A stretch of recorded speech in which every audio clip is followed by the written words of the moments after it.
अगर आज की ये मांग है, अगर इस खेल के नियम ही यही हैं कि कोई सड़क पे बैठ के डराएगा, कोई सड़क पे खड़े होकर के डराएगा, तो फिर हमें भी उसको चुनना चाहिए जो उन्हें डरा सके। ये दबाव था आपका कि आपने जब ये भरोसा जताया कि हमारा हीरो बदल चुका है, हमने कायरों को चुनना छोड़ दिया है। हम अपने हीरो से ये नहीं पूछते कि तेरे दामन पे 2002 के दंगों के दाग हैं, अगर ये दाग अच्छे हैं तो बहुत अच्छे हैं।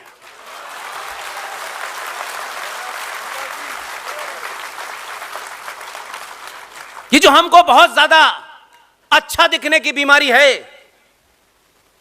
अच्छा बनने से, आदर्श बनने से सरकार 24 पार्टी की मदद से बन तो सकती है, लेकिन राष्ट्र का काम नहीं होता। अगर आज की यह मांग है, अगर इस खेल के नियम ही यही हैं कि कोई सड़क पे बैठ के डराएगा, कोई सड़क पे खड़े होकर के डराएगा, तो फिर हमें भी उसको चुनना चाहिए जो उन्हें डरा सके। यह आदर्शवाद से घर चलता है, राष्ट्र नहीं चलता। जिन्हें घर चलाना है वो रामायण पढ़े और जिन्हें राष्ट्र चलाना है वो गीता पढ़े।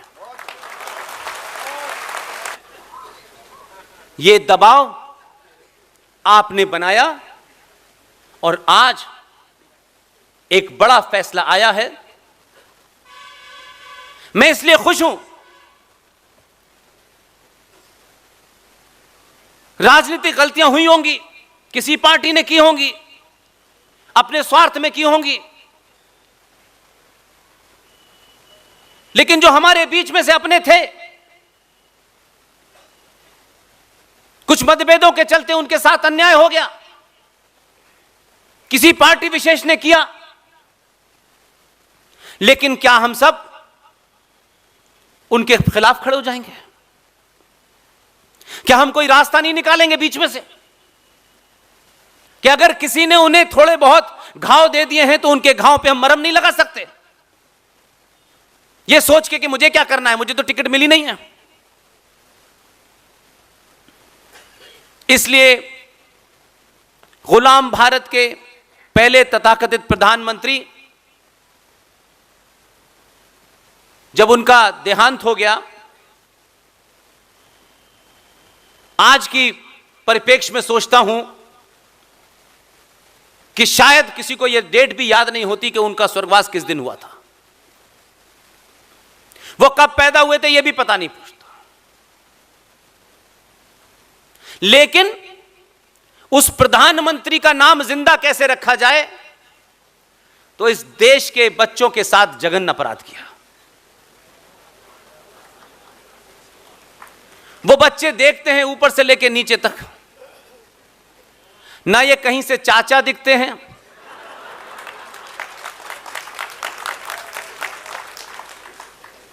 और चाची से उन्हें फुर्सत नहीं।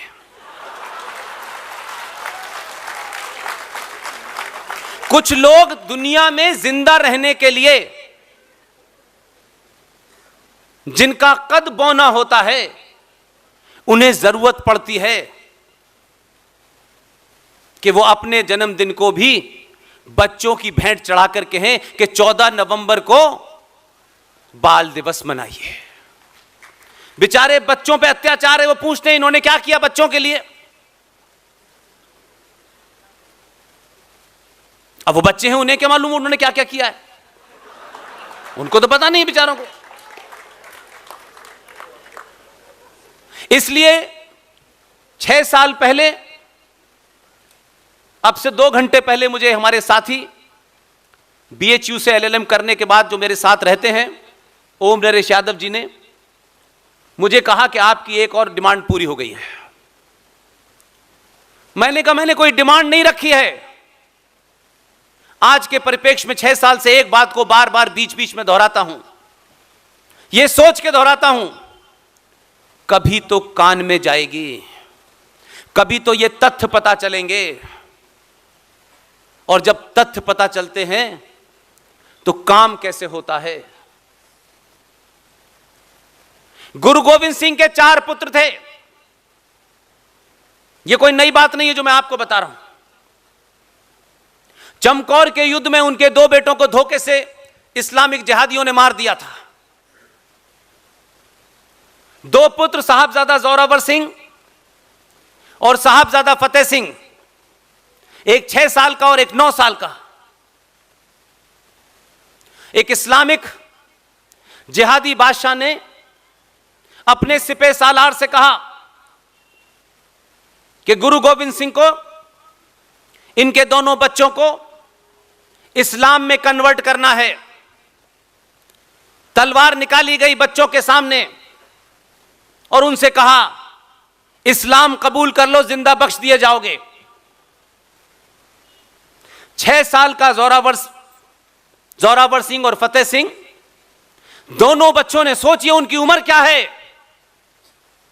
आज की हमारी माएं 6 साल और 9 साल के बच्चे को यह कहानी नहीं सुनाती, यह बात नहीं बताती।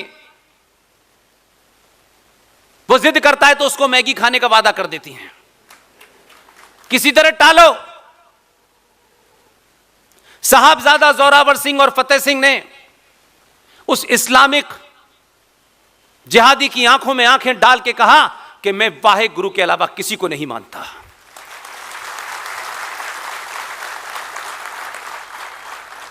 इसके बाद दोनों बच्चों को जिंदा दीवार में चिनवा दिया गया। दोनों की मौत हो गई।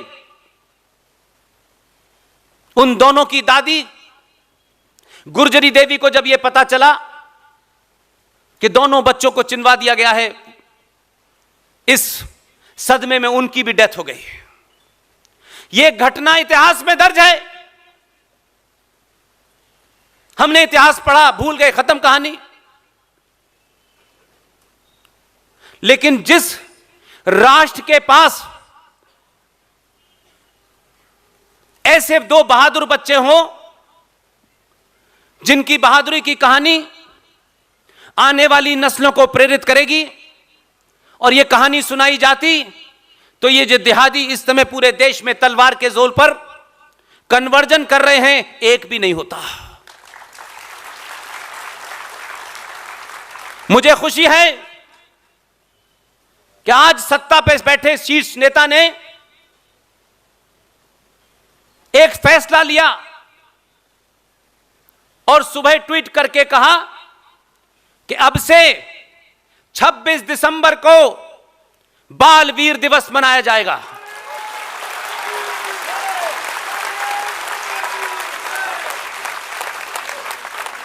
अब यह वीर बाल दिवस जब मनेगा तो चाचा की कहानी नहीं सुनाई जाएगी, चाचा के चाचा की सुनाई जाएगी। यह कहानी जन जन तक पहुंचेगी। जो बच्चा आपकी नहीं सुनता है, जब वो इस कहानी को सुनेगा तो जिहादी उसके पास नहीं फटकेगा। सत्ताओं में बदलाव और सत्ता से बदलाव कराना, दोनों में फर्क है। मुझे खुशी है कि शीर्ष पे बैठे लोग सिर्फ सरकार नहीं चला रहे, देश नहीं चला रहे। मध्य प्रदेश एक ऐसा राज्य है कि अंग्रेजों के जमाने में भी इस राज्य को डायरेक्टली अंग्रेजों ने रूल नहीं किया, यहां के राजा महाराजाओं के माध्यम से किया। इसलिए मध्य प्रदेश में संस्कृति, सभ्यता बची हुई है।